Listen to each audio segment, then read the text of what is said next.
Bismillahirrahmanirrahim. Assalamualaikum warahmatullahi wabarakatuh. Saya Rangi Berharin Tesaji dari Prodi Sistem Informasi Fakultas Ilmu Komputer Universitas Amikom Purwokerto.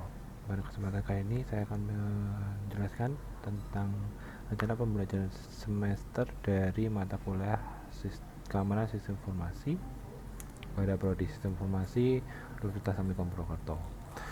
Kurang lebih ada 5 CPL utama yang diangkat pada mata kuliah ini, yaitu pertama sikap ada 2, keterampilan umum yang diharapkan ada 1, capaian pembelajaran keterampilan khususnya ada 1, dan capaian pembelajaran pengetahuannya juga terdapat 1.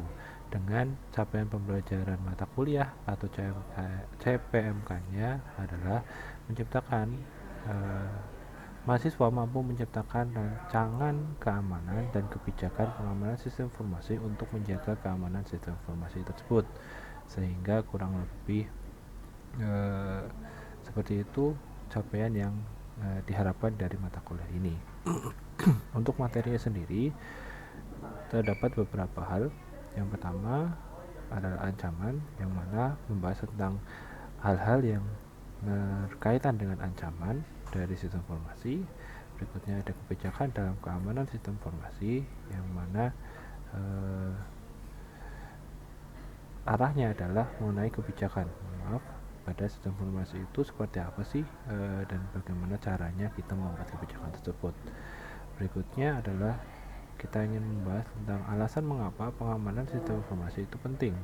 Jadi hal-hal yang dibahas adalah mengenai fungsi dari pengamanan sistem informasi itu sendiri.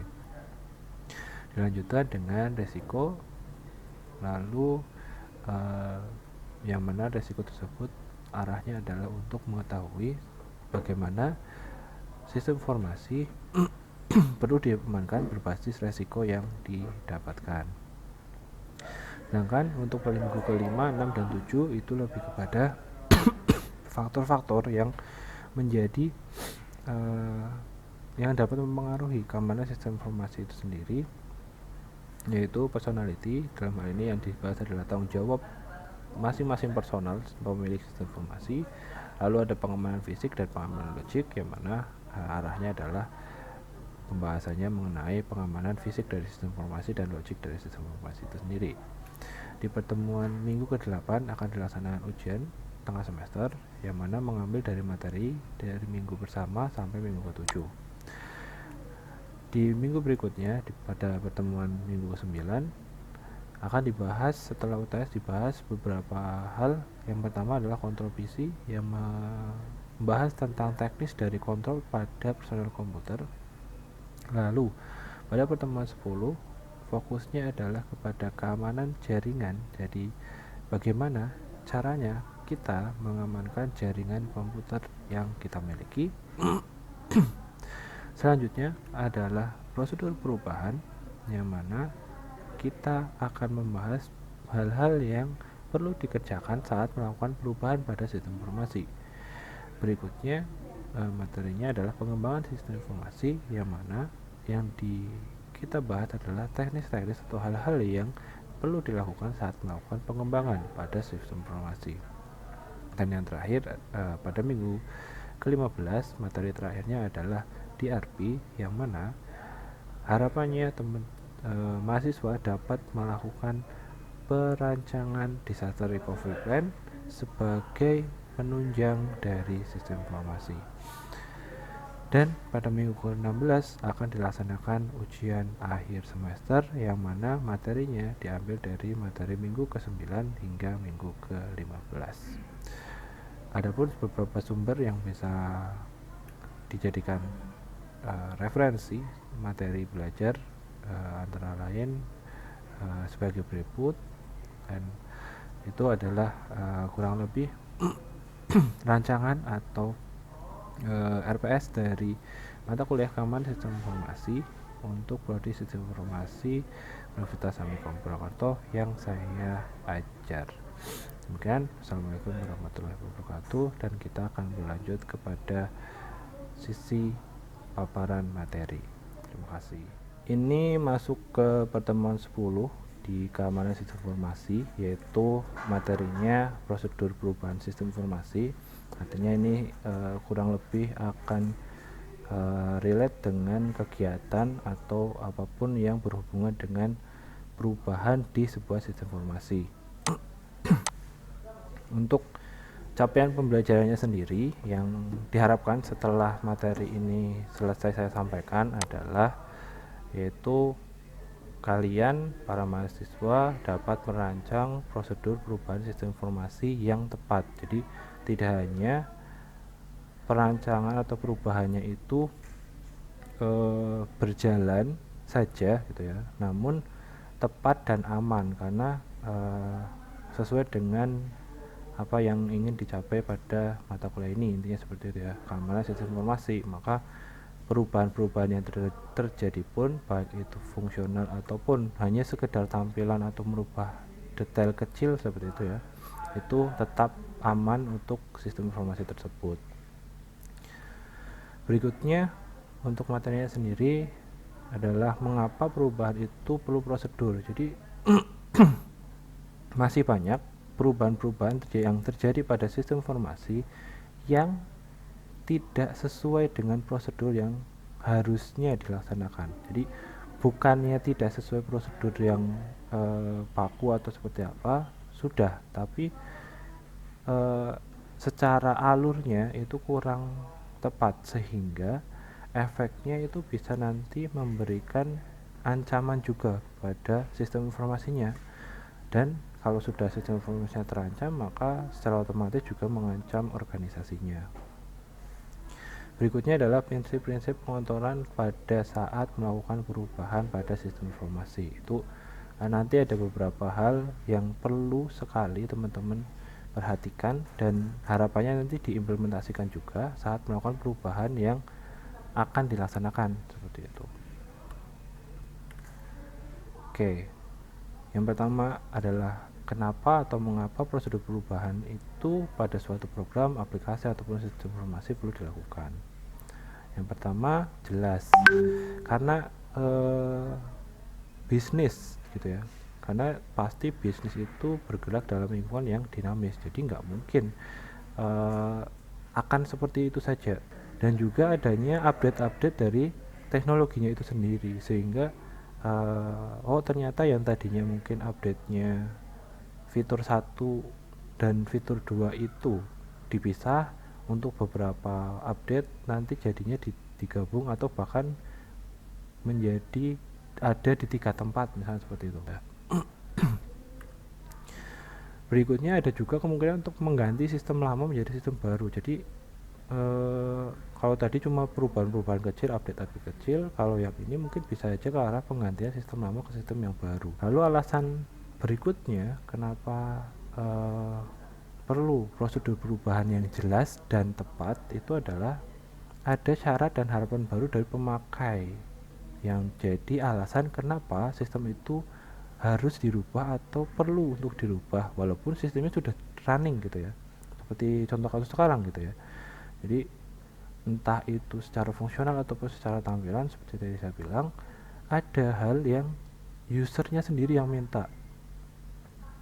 Jadi oh saya ngerasa nih kalau saya pakai dengan detail data seperti yang tadi Mbak Wina sampaikan misalkan, kok ternyata jadi repot, padahal data-data tadi itu sifatnya bisa dijadikan satu data utuh misalkan. Nah itu dari satu data nanti bisa displit untuk diisikan menjadi beberapa field misalkan. Nah maka ya sebaiknya dirubah sistemnya untuk mengakomodir kebutuhan tersebut agar arah dari sistem informasi yang memudahkan user atau memudahkan penggunanya itu bisa tercapai, sehingga prosedur perubahannya perlu dijalankan dan diterapkan dengan maksimal.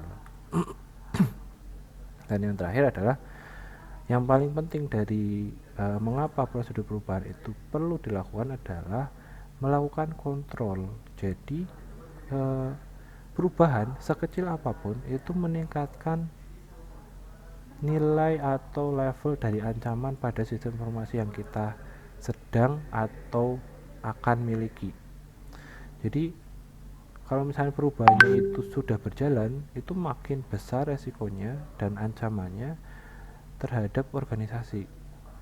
Kalaupun belum berjalan, maka akan banyak sekali resiko dari yang terjadi. Agar apa?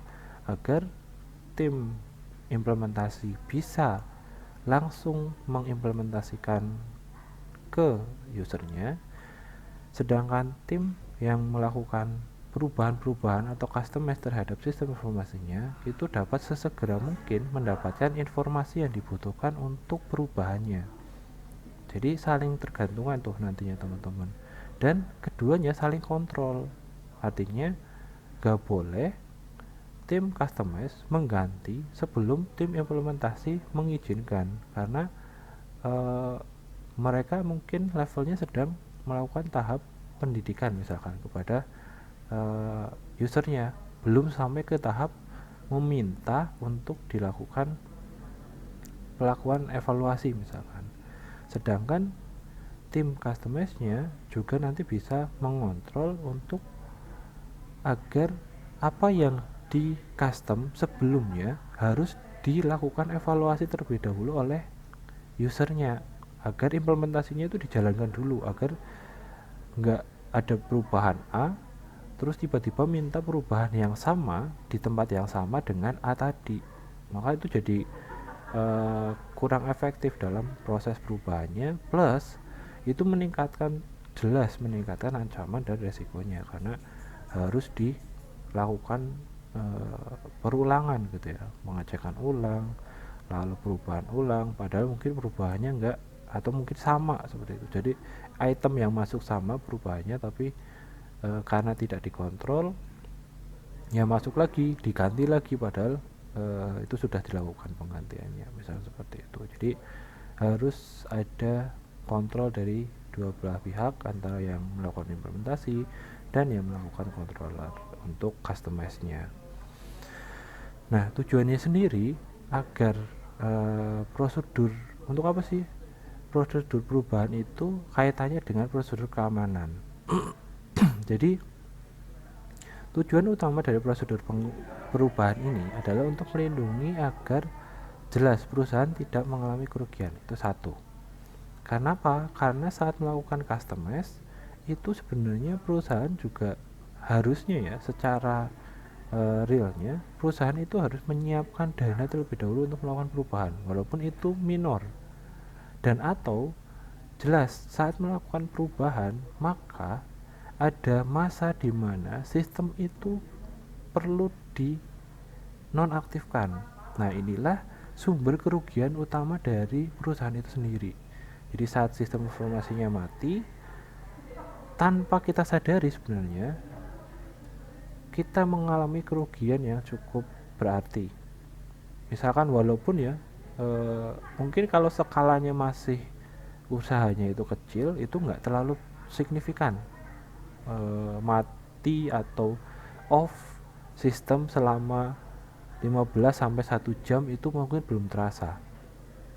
Beda ceritanya nanti saat teman-teman sudah di perusahaan-perusahaan yang skalanya lebih besar lagi. Bahkan untuk sekelas Amikom saja, kampus kita gitu ya, sistem yang mati dalam kurun waktu 1 sampai 2 jam itu sudah mengakibatkan kerugian yang cukup signifikan. Kerugiannya apa sih? Kerugiannya adalah utamanya reputasi dari Amikom itu sendiri. Entah kesalahannya atau tadi ya, matinya itu kenapapun alasannya. Mau itu karena ada updating, mau itu ada maintenance, mau itu ada kerusakan, semuanya akan menjadi kerugian. Yang kedua, kerusakan atau ketidakakuratan yang disebabkan oleh kesalahan atau kecurangan saat melakukan perubahan pada program atau sistem itu sendiri. Nah, ini jadi concern utama kita khususnya untuk keamanan sistem informasi ini.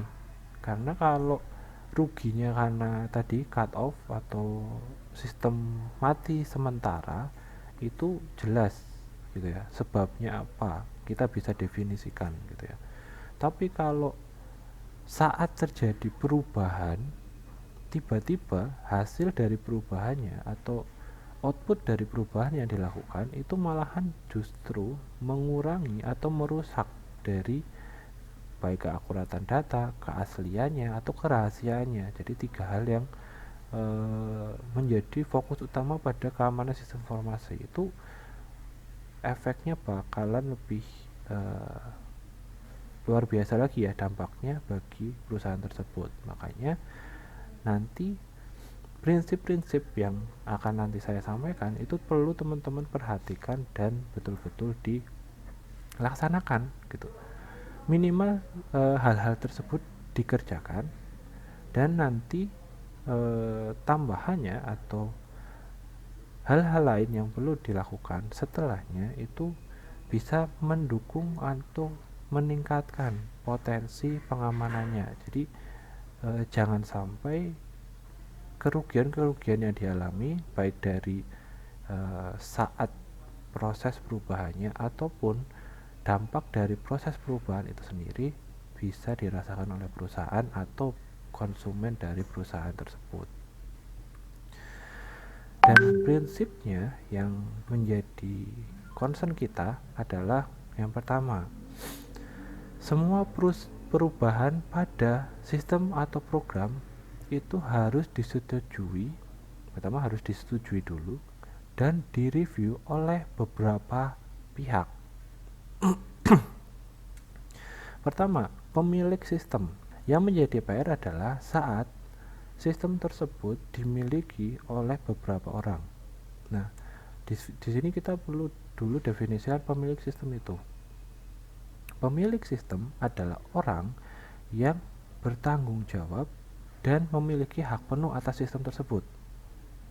Artinya misalkan contoh kasusnya di Amikom gitu ya. Si pemilik sistem dari sistem akademik itu siapa sih? Bukan Pak Berli, tapi kepala biro bagian akademik, karena beliau yang memiliki atau bertanggung jawab terhadap sistemnya, baik itu sistemnya berjalan ataupun tidak berjalan. Yang kedua, kepala unit kerja terkaitnya.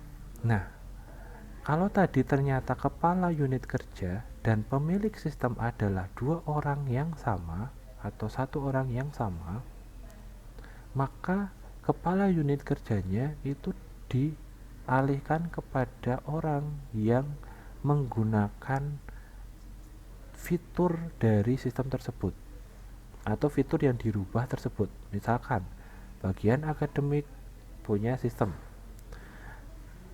ada petugas auto operator untuk bagian pengisian mata kuliah misalkan.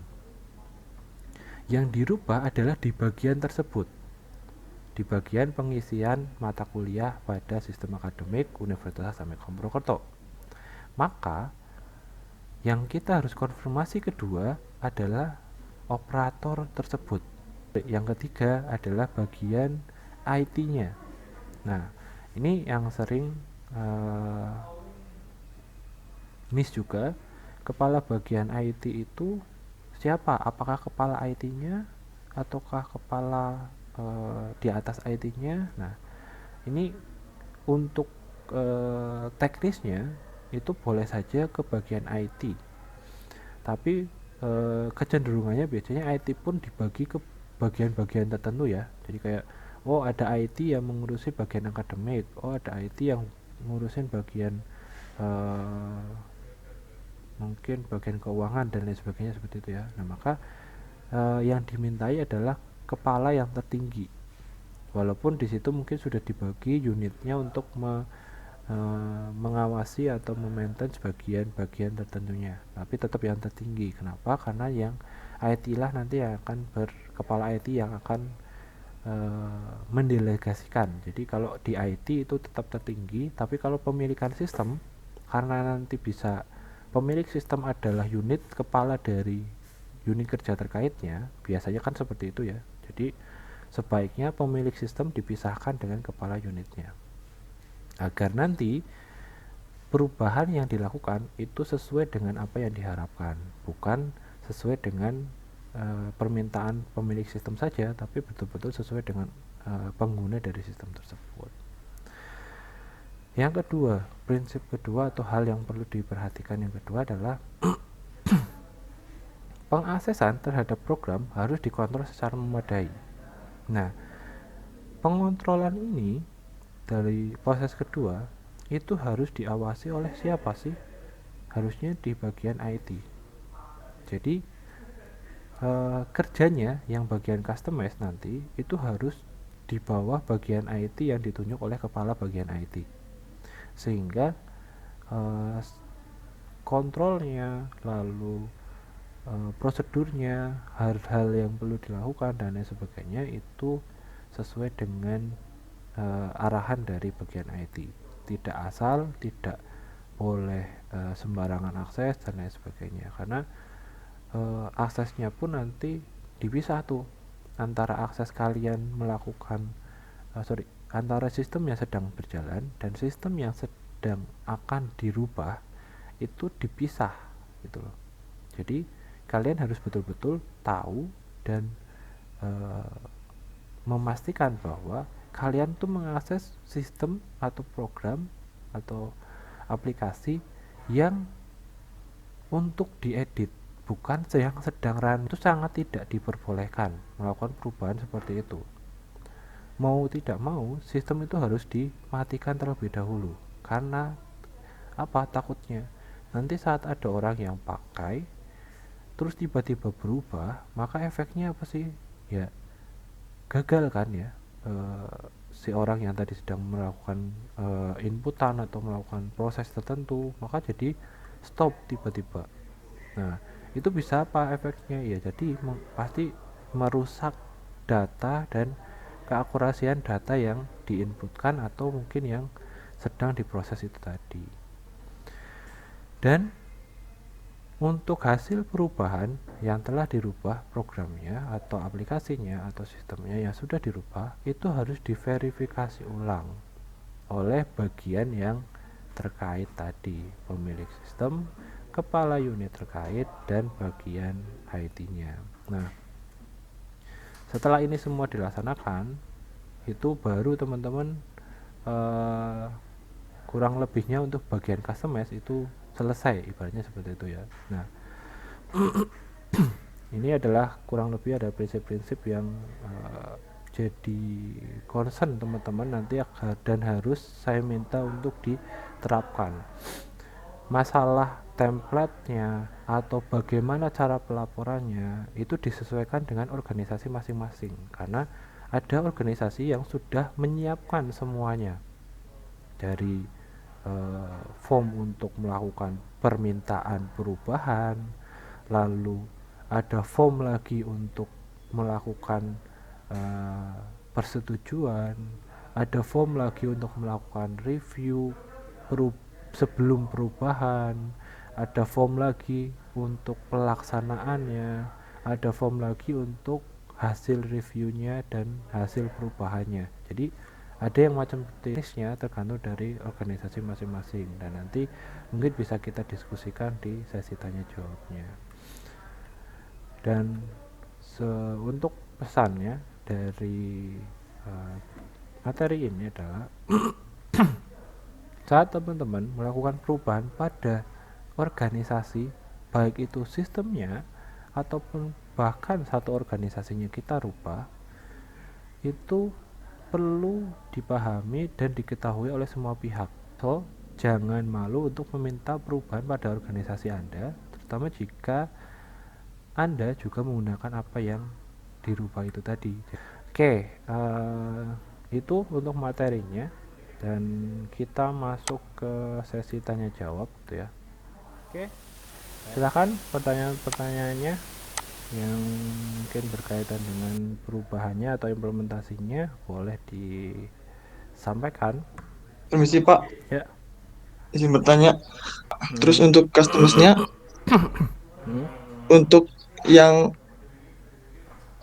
misal fitur-fitur yang mau dibuang itu kan insya Allah ada ya Pak. Terus nah ini cara cara ngeditnya itu gimana ya Pak? Apa yang perlu gitu Pak? Terus untuk tempat customize-nya itu di bagian mananya ya Pak? Itu belum paham Pak. Oke, jadi ini Salah customize-nya. oke, kalau ini berarti secara teknisnya ya. Ini kan merujuk ke materinya ya. Saat kita melakukan customisasi atau perubahan pada sistem informasi tertentu, yang jelas teman-teman pasti nanti sudah atau belum ya dikasih mungkin akses dummy atau akses yang di luar sistem yang sedang berjalan sekarang. Untuk Belum Pak. belum. Berarti Mas Reza sekarang kondisinya aksesnya adalah akses yang sedang running ya, sistem yang Iya Pak. running ya. Oke. Berarti nanti dipisah karena kan tadi ya seperti yang tadi saya bilang harus berjalan di platform yang berbeda. Jadi artinya Mas Reza nggak mungkin atau nggak diperbolehkan karena tadi menyangkut keamanannya ya nantinya itu tidak diizinkan untuk mengganti atau merubah sistem yang sedang berjalan. Jadi tetap digunakan atau makainya adalah akses yang dummy atau mungkin nanti bentuknya akses sistem keduanya mereka yang mana sama persis sebenarnya, cuma nanti akan berbeda dan nanti harus konsultasi juga dengan IT, harus konsultasi juga dengan pemilik juga seperti itu ya.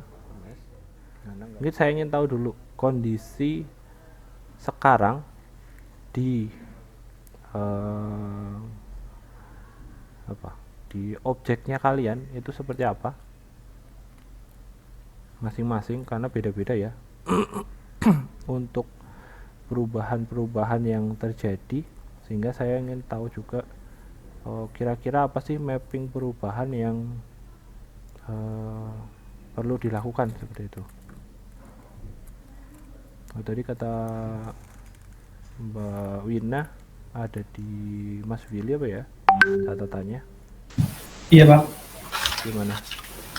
Ya kemarin udah nyoba buat sistem yang di Odo itu ada beberapa proses bisnis ya Pak.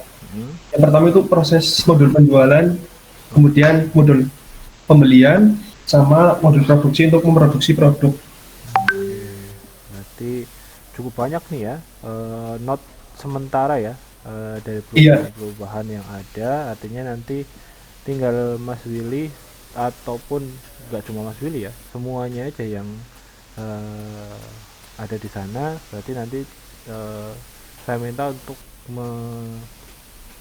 mengimplementasikan tadi ya sebagai tugas dari kegiatan ini khususnya dan untuk pelaporan juga sehingga note-nya jadi semakin detail gitu catatannya makin detail untuk perubahan-perubahan apa yang perlu dilakukan nggak cuma sekedar ganti tampilan atau ganti menu bar dan lain sebagainya seperti itu akan sampai ke detail reporting juga artinya kalau kayak gitu ya iya Pak, betul.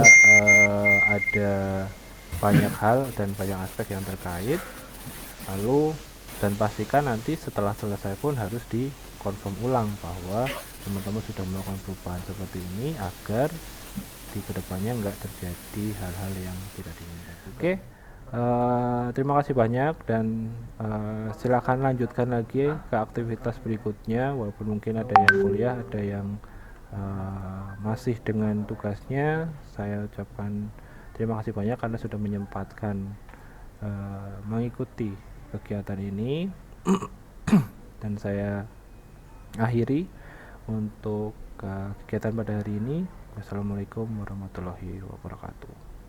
Waalaikumsalam. Waalaikumsalam warahmatullahi wabarakatuh. Terima kasih banyak Pak. Sama-sama. Waalaikumsalam. Terima kasih Pak. Baik, demikian video dari saya untuk keperluan dari sertifikasi dosen pada tahun 2022 ini. Sukses.